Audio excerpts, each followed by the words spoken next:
Queen City News honors Black History Month, and we are 1 week out from Super Tuesday in North Carolina, and the legacy of the black vote has been rooted in suppression. As Queen City News anchor Julian Sador reports tonight, fear, violence, and the court system were pivotal in trying to diminish the black voice. There should not be laws made making it harder for people. Tucked away in a small office at Camp North End is someone with a big job. Kamaria Lawrence works for Democracy North Carolina, a nonpartisan organization working to ensure voting access and fair representation for every North Carolina voter, especially those who are black or brown. And according to her, she stays busy because there is plenty of work to do. Voter suppression is real. It exists here in North Carolina in 2024. The roots of suppressing the black vote date back as far as black men's right to do it.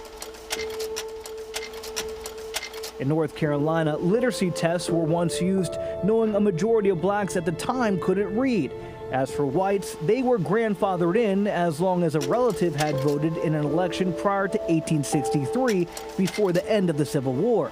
As Queen City News chief legal analyst Khalif Rhodes explains, it was a legal way to ensure that the black voice was silenced or at least muffled. So while we have removed the chains and that we removed the shackles of slavery, the laws replaced them with insurmountable hurdles that were impossible for folks to overcome. As DeMonte Alford, also with Democracy NC, explains, when blacks would find a way past those laws, other methods were used. How do you keep people from coming to the ballots?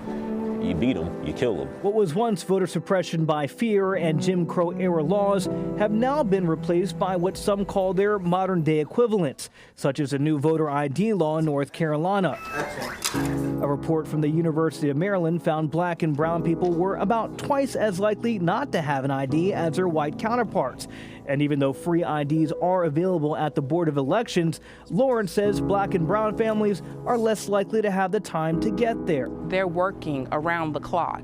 They may not have the time to be off work or be away from their family and go get that photo ID. That's an approved North Carolina photo ID. Another issue is illegal gerrymandering based on race. North Carolina Supreme Court famously threw out the congressional maps in 2019 for that reason. The court saying surgical-like precision was used to do that.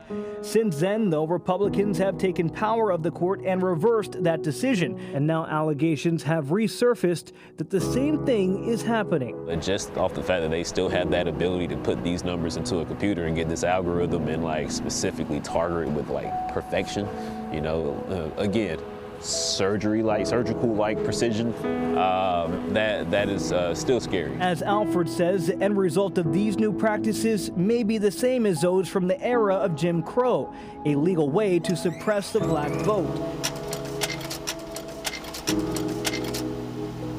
But as Rhodes explains, knowing the history and what black voters are up against is exactly what should push them to the polls. As we grow further and further away from those times, it's easy to forget what folks were fighting for. Thousands of Negro voters were voting for the first time in their lives. You have to constantly remind folks that, first of all, folks stood on the front line to give you an opportunity to vote. And if you don't vote, you're just 60+ years removed from not having the right to vote. Julian Sador, Queen City News.